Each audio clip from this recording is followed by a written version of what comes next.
محمد وآله وأصحابه أجمعين.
Before this, we talked about Ghazwa Muraysiya.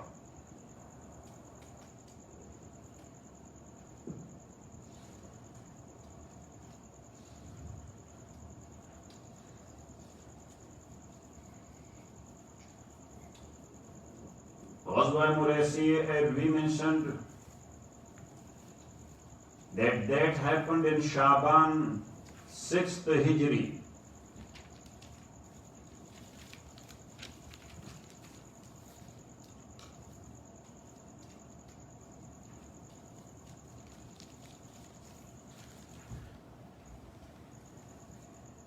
And now,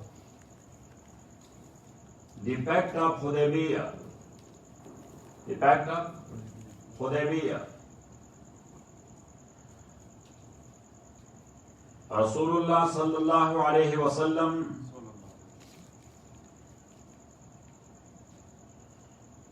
he saw in his dream that he is entering to Makkah Muazzama for Umrah along with his Sahaba. And in dream he saw that I have got the key of Baytullah as well.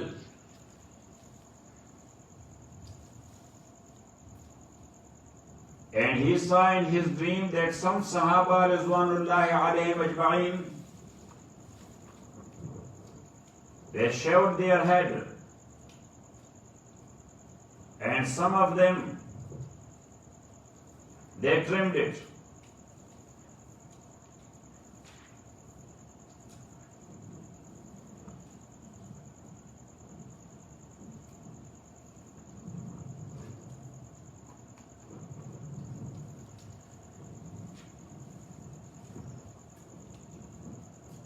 He informed his Sahaba that we are going for Umrah.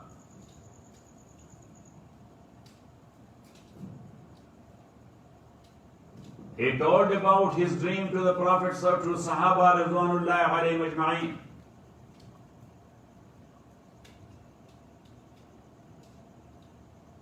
In Zulqa'dah, year number 6th, that is the same year,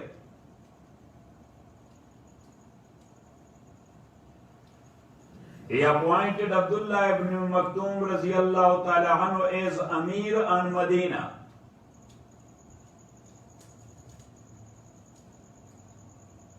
Also another riwayah is there that Numayla al-Laythi, he was appointed. Numayla al-Laythi.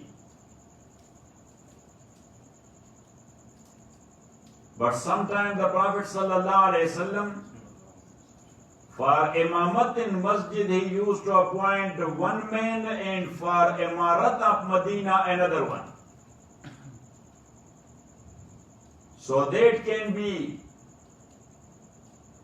so that he appointed one of them for imamat and the other one for imarat.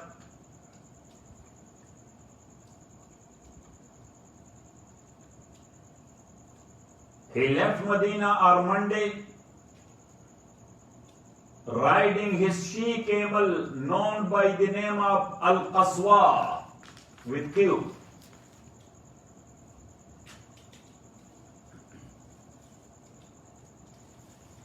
In this trip, he was accompanied by his wife Salama radiyallahu ta'ala anha.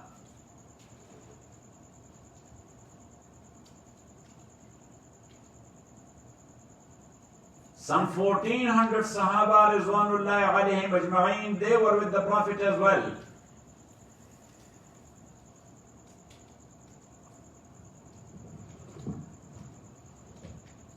They were not taking with them other type of weapons, but only swords. In Arab culture of their time, sword was considered like a stick in your hand. It was a part of culture. Got it? Right.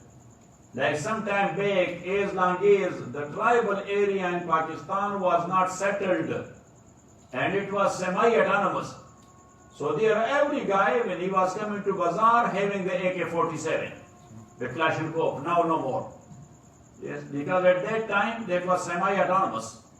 You know what I'm saying? Yes. Now when it's settled, so all the laws are implemented there. So at that time, it doesn't mean that he is going to bazaar to kill someone, or he is going for jihad. No, that was a part of their culture. Got it? Right. But these swords, in their trip, Rasulullah told them, as we are going for Umrah, so we should put it in our luggage. Even though having it in hand, that was a part of their culture. But Prophet said, to be on the safe side, not to be blamed for. So we should have it in our luggage. The Prophet prayed 2 rakat in Zul Hulayfa.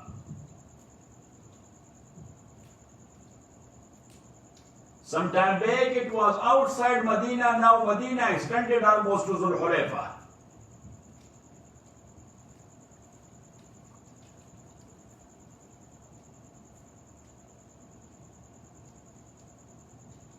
Prophet ﷺ, he was taking 70 camels with him to slaughter it there in Haram.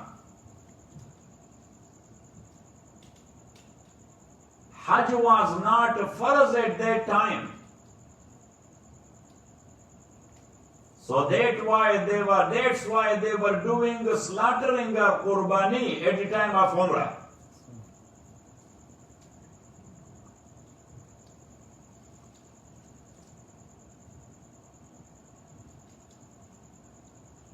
The Prophet ﷺ, he sent before him someone from Khuza'a tribe to inquire about the reaction of Quraysh, because enmity and hostility was there, that what will be their reaction then when we are going.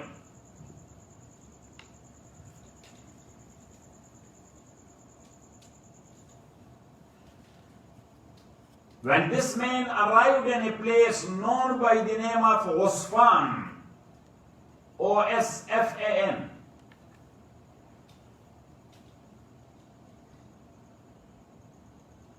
there he met with a man, Bishr al-Ka'bi.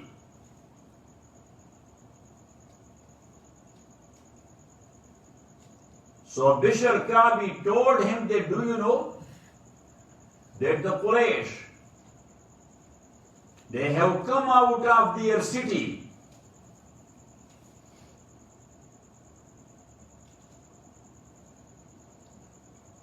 with their she camels. Those she camels who have delivered the baby and they are giving milk. So it was considered that they have come out for a long time to face you people.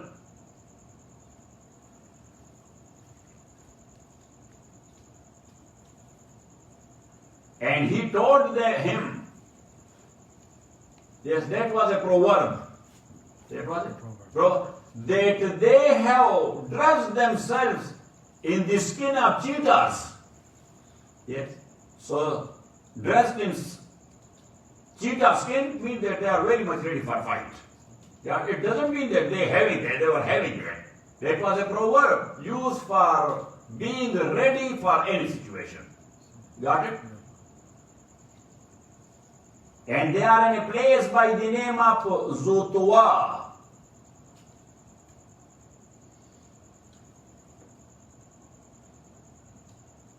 And also Khalid ibn Walid radiyallahu ta'ala an.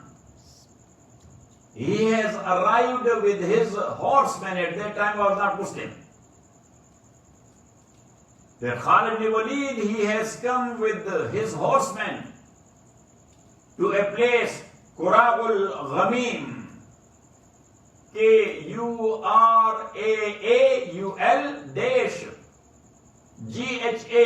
Quraul-Ghamem. Qura'ul Ghamim.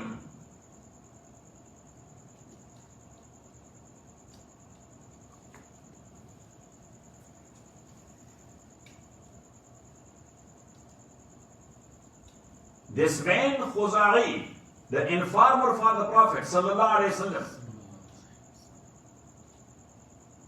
he came and told the Prophet sallallahu alaihi wasallam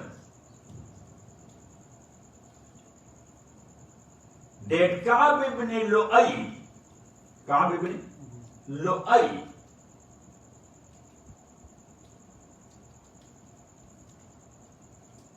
that he has gathered together to face you, O the Prophet of Allah. So he has gathered together the Ahbash,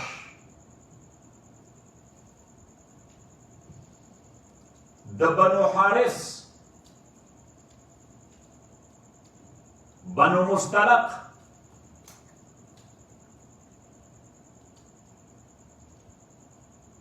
Haya ibn Sa'ad,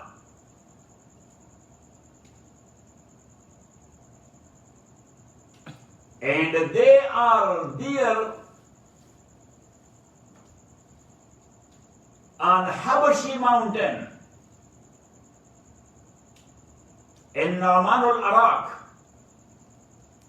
Now so many names are changed. Got it? Like Hudaybiyah is no more Hudaybiyah.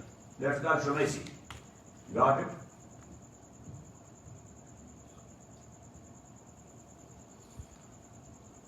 And as they had a treaty with Quraysh, alliance with Quraysh, and that treaty had taken place close to that mountain. Yes? And the mountain name is Habshi. Mountain name is Habshi. So that's why these people are called Ahabish or Ahbash. Yes? It doesn't mean that they were from Abyssinia. No. They are called Ahbash because of that mountain, that the treaty took place there.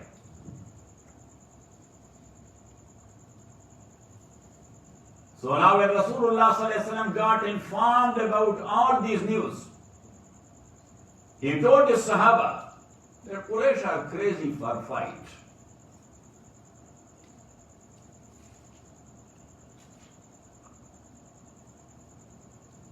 So now what do you people think? Should we go straight to Haram or should we go to Ahbash? Got it? Abu Bakr radiallahu ta'ala anhu said, we are coming for Umrah, so we should go straight to Haram. But if somebody came across there, then we will handle it. But we should not go to such a situation where fight is expected.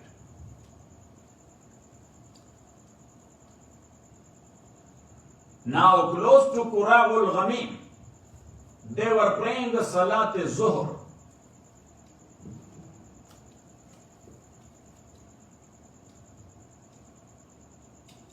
Khalid ibn Walid radiyallahu ta'ala anhu, at that time he was leading the kuffar. So he saw them. But at that time he was not ready to attack. So he said, next prayer is coming, Asr prayer. When they will start prayer, they will be focusing on prayer and we will attack them. But Rasulullah sallallahu alayhi wasallam, he prayed Salat Asr as Salatul Khawf. And we mentioned before Salatul Khawf, that one group is standing with the Prophet, another one is facing the enemy. Then this group prays one rakat with the Prophet sallallahu alaihi wasallam. They go back to face the enemy, and the other group come and they pray the second rakat in the imamat of the Prophet. Got it? Now Rasulullah sallallahu alaihi wasallam, to avoid any unwanted situation, he changed his route. He turned it to right from the main route to Haram.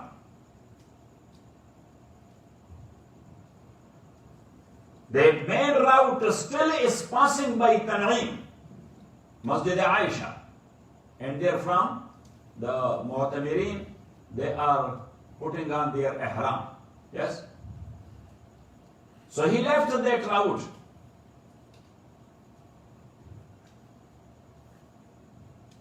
But that was an unknown route and road. So Rasulullah sallallahu alayhi wasallam, he got one man, Hamza ibn Amr, as a dalil and guide. So you may not go too far from Haram.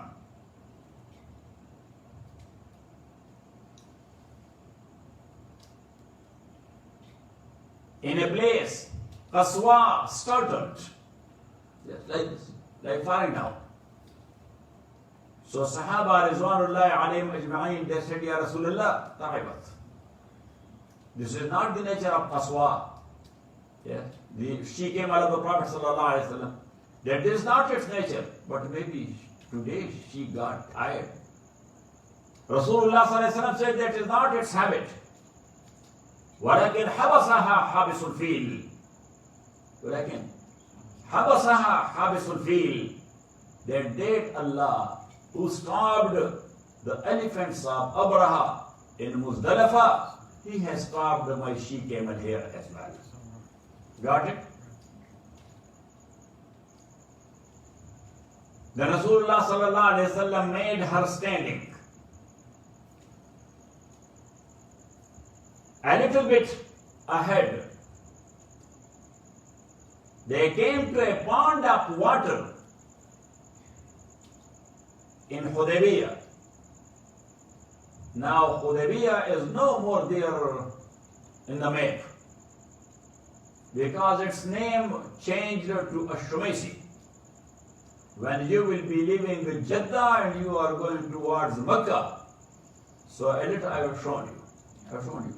A little after Jeddah, you will see the board Ashumaisi to your left side.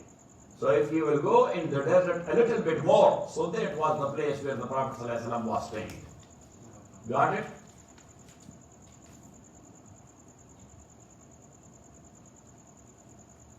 Now they were using that water because, as you know, that in desert, the rain water in the puddles or in the ponds, that is very pure water. Yes, and people are using that. And especially in Mecca, where there is no dirt, there are stones. Yes. So the utmost pure water. But now, when the water was getting finished, so Sahaba said to the Prophet sallallahu alaihi wasallam, we don't know for how long we will stay, but the water is getting finished.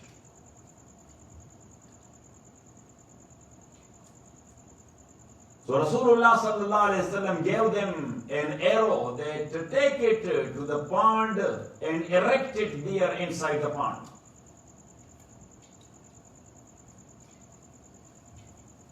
So for all the days and nights they were staying there, that pond was giving them water. A miracle of the Prophet sallallahu alaihi wasallam.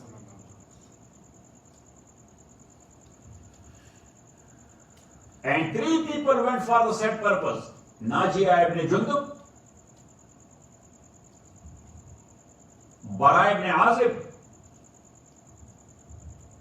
and Ubadah ibn Khalid.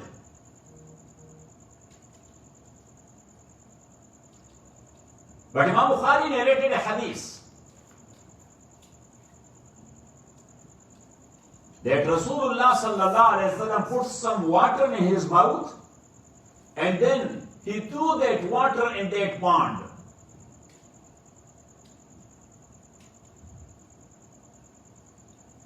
And also Imam Muslim and Bukhari both, they narrate another hadith from Jabir radiyallahu anhu